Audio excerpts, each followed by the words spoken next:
कानपुर में ऐसे जो तमाम केस हुए हैं जिनको कि पुलिस कह रही है कि ये लव जिहाद के मामले हैं, आपको पता है ये क्या होता है? कभी नाम सुना है आपने? ये नाम तो नहीं सुना हमने, लव जिहाद के नाम तो नहीं सुना हमने कभी। जब उनको मैंने पूरी बात बताई कि मेरे साथ ये चीज़ हुई है शुरू से अभी तक, तब उन्होंने बोला बेटा तुम लव जिहाद की शिकार हुई हो। और ये फर्स्ट टाइम मैंने उनके मुंह से ये वर्ड सुना था। पास्को में मुकदमा भी हो गया, फिर भी उसकी अरेस्टिंग ही नहीं हो रही है। उसने मेरे वीडियो वायरल कर दिए। कानपुर एसआईटी ने अपनी जांच में पाया कि कुछ मामलों में आरोपियों ने अपना मजहब छुपाया था। न्यूज़ लॉन्ड्री ने ऐसे ही 2 मामलों पर रिपोर्ट की, जिसमें सामने आया कि आरोपी किस मजहब से हैं, इसकी जानकारी पीड़ित परिवार, खासकर पीड़िता को थी। पहला मामला नौबस्ता थाने में दर्ज मुख्तार अहमद उर्फ राहुल सिंह का है। पीड़िता और उनके परिवार के मुताबिक वे मुख्तार के मजहब से अनजान थे। उसने अपना नाम राहुल सिंह बताया था। हालांकि मुख्तार की पत्नी इससे इनकार करती हैं और कहती हैं कि पीड़िता उनके घर आती रहती थी। आरोपी ने पीड़िता से उनका परिचय एक दोस्त के रूप में कराया था। दोनों ने मामला दर्ज होने से 17 महीने पहले शादी कर ली थी। ऐसे में कैसे मुमकिन है कि आरोपी को उनका मजहब पता न हो? ऐसा ही मामला आर्यन मल्होत्रा का है। एसआईटी ने जांच में पाया कि आर्यन ने अपना असली नाम छुपाया था। उसके पास 2 आधार कार्ड थे। हालांकि जिस घर में आर्यन पीड़िता के परिवार के साथ किराए पर रहता था, उस मकान मालिक ने न्यूज़ लॉन्ड्री को बताया कि पीड़िता की मां आर्यन को अपना बेटा बताकर लाई थी। आसपास के लोग भी यही बताते हैं कि आर्यन पीड़िता की मां को मां और उनके पिता को पिता कहता था। यह मामला भी नौबस्ता थाने में ही दर्ज है। न्यूज़ लॉन्ड्री ने एसआईटी द्वारा जांच किए गए 3 अन्य मामलों पर भी रिपोर्ट की। कल्याणपुर और नौबस्ता थाने में दर्ज इन तीनों मामलों में आरोपी पक्ष पुलिस पर बिना कुछ सुने कार्रवाई करने का आरोप लगाते हैं। हालांकि खुद जांच अधिकारी इन मामलों को लव जिहाद कहते नजर नहीं आते। वहीं मीडिया का एक बड़ा हिस्सा और दक्षिणपंथी समूह इन्हें बार बार लव जिहाद कहते रहे। On February 5, 2020, Neha, aged 18, and Ashfaq, aged 21 years, got married at Kanpur District Court. The couple had signed a notary affidavit in lieu of a marriage certificate. Ashfaq's mother and Neha's aunt were also present as eyewitnesses. Ashfaq's brother Salim shared with News Laundry a few selfies they had taken. In one, Neha is wearing a burqa while Ashfaq smiles next to her in a skull cap. In another, she is wearing a Mangal Sutra and he is seated next to her. 6 months later, on 2nd September, Neha's brother Akash filed an FIR at Chakeri police station claiming wrongful confinement of Neha at Ashfaq's place, pressure to undergo conversion, and physical as well as verbal abuse. उनके भाई लोग जो बजरंग दल में है तो वो लोग आते तो बोलते हैं कि अगर तुम लोग कुछ करोगे कि तुम लोग को भी जेल के अंदर करा देंगे। वहाँ पे सब लोग का नाम लिखवा रखा है घर का। तो ये धमकी क्या आपको फ़ोन पे मिल रही है? मैडम फ़ोन पे नहीं मैडम, ऐसे दे दिए जाते हैं, खुलेआम दे जाते हैं। कहीं अगर रोड पे जाओ तो लड़के लोग मिलके ऐसे बोल देते हैं। ये यहाँ लड़की सो रही थी कमरे में और पुलिस आई थी, बजरंग दल आए थे, वो लोग लिवा के ले गए हैं। लड़का लड़की दोनों को ले गए? नहीं, सिर्फ लड़की को ले गए थे। लड़का काम गया था तो लड़का को बुलाया गया था। पुलिस वाले कहने लगे कि हम लड़का को बुलाओ, तो हम फिर फोन करके लड़का को बुलाया है, तब लड़का को पकड़ेंगे। This room was constructed for the couple shortly after their wedding. Today, Ashfaq and his mother Nazia are in jail. His uncle is disappointed with the coverage in a local Hindi daily which published Ashfaq's photo without family's permission. हम ये कहना चाहते हैं कि मतलब किसी के ऐसी फोटो मत बार बार छापे। बस हमको ये चीज से दिक्कत होती है। अरे जो एक बार हो गया तो हो गया, चलो भाई ठीक है। अब तुम उसको हर 15 में फोटो पेपर, न्यूज में, टीवी में, पेपर में छाप रहे हो, ये अच्छी बात है? किसी की इज्जत उड़ाना अच्छी बात है? The FIR in Chakeri case was part of the SIT's investigation. In its report, the SIT concluded that Ashfaq had tried to, quote, lure Neha into a trap of love and coerced her into conversion, which was followed by nikah, unquote. The SIT hadn't contacted any member of Ashfaq's family to record their statement. In Govindnagar, Rashid Ali's son Salman, aged 18, has been in jail since January last year. Salman has been charged with kidnapping and raping a minor girl. The complaint was filed by their neighbor, who claimed that Salman had lured her daughter Seema and eloped with her. The couple had been missing since 5th December 2019 and later returned from Punjab after 2 months. दोस्ती तो थी उससे लड़की से, और लड़की भी कह रही थी कि हम ना इस के साथ में शादी करेंगे, हम के साथ में रहेंगी और किसी के साथ में नहीं रहेंगे। गड़बड़ी ये की है कि हम जो है अपने हाथ से स्वयं ले जाके हाजिर किया लड़के को, उसमें ये दिखा रहे हैं कि हम रेलवे लाइन में दौड़ा के पकड़ा। आपको क्या लगता है कि क्या इसमें ठीक तरीके से पूछताछ करके कार्यवाही हुई है आपके केस में? हम लोगों से कुछ पूछताछ नहीं भई है। Following the couple's disappearance, police would often land up at Salman's place, threatening his family to produce the boy and girl immediately. Tired of repeated harassment, Salman's father even wrote a letter to the DM and UP Chief Minister, but got no response. In September last year, this case was also handed over to the SIT investigating the love jihad cases.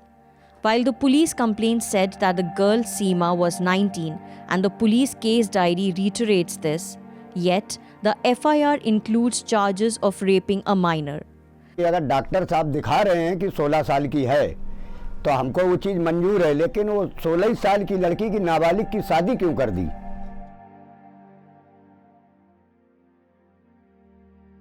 Kanpur's Juhi Lal colony made it to news in 2020 when complaints were filed by several girls and their parents alleging they were cheated by Muslim men.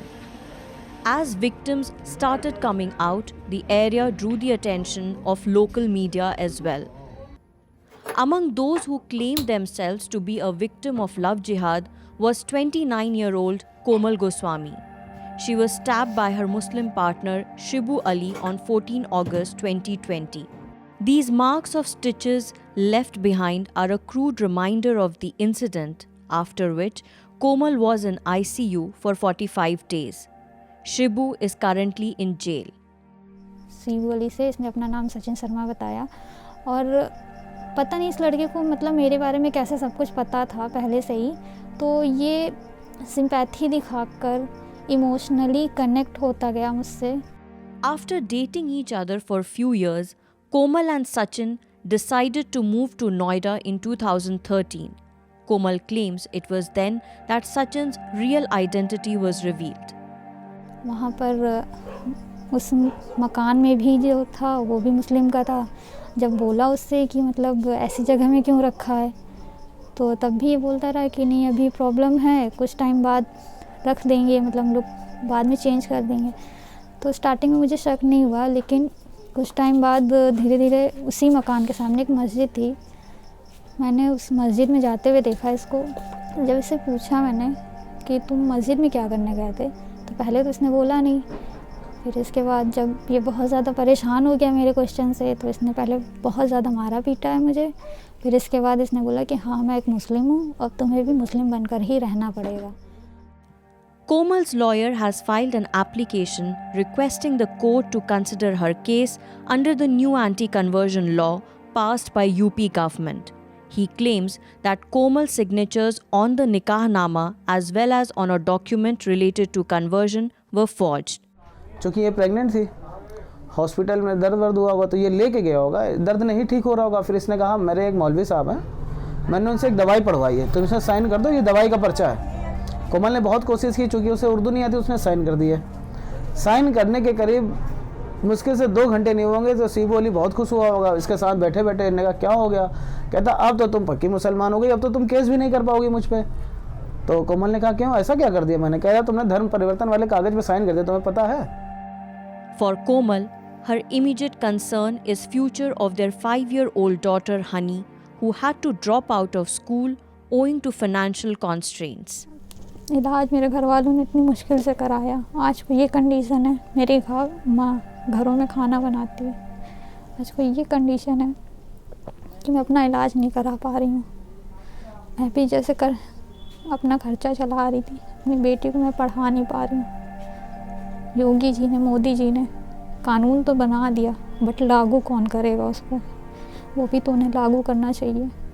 Armed with an alternate set of documents likely to be produced as evidence during trial, Shibu Ali's lawyer claims marriage and conversion both took place after due consent. देखिए, जो भी conversion है वो जोया और कोमल की मर्जी से हुआ है, किसी तरह का उस पर कोई दबाव अभी नहीं था।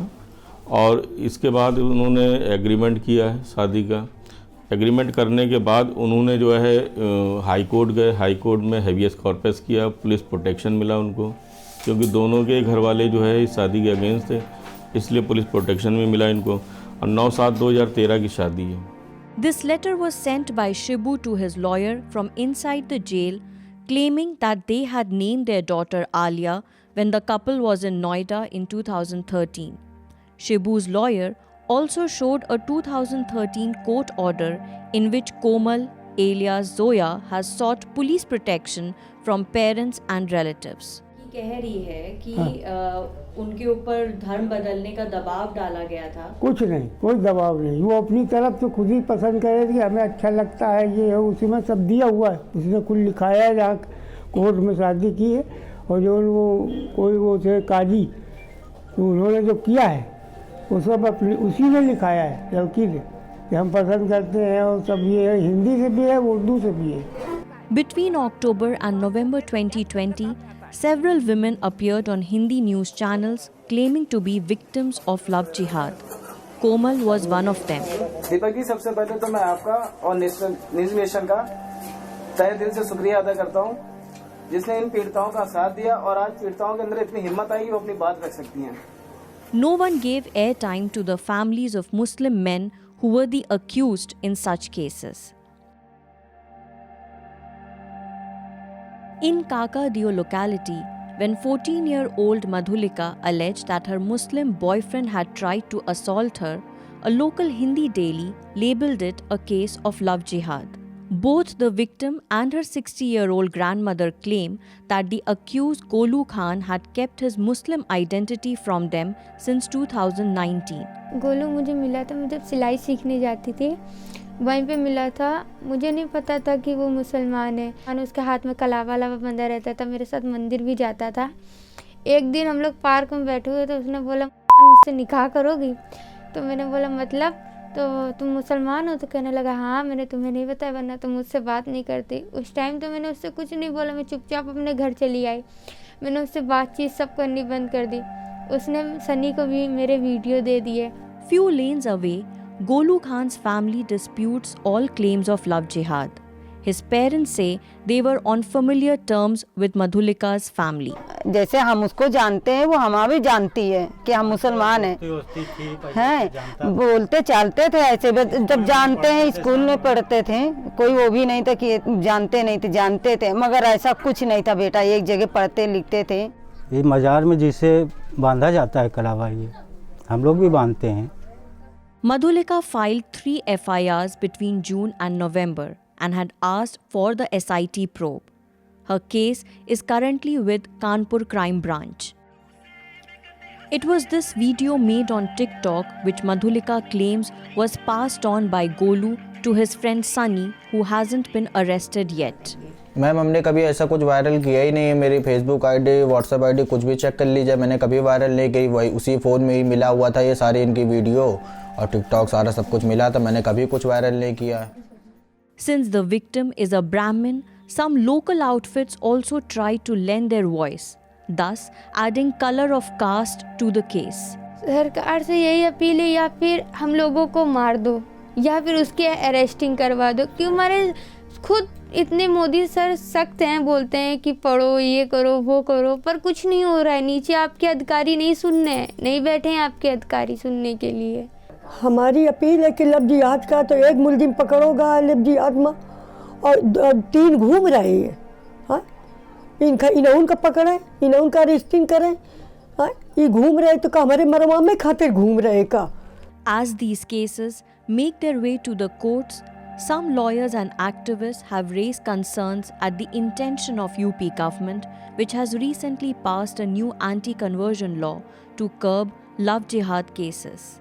There is no need of any specific law which is based on religious conversion prohibition.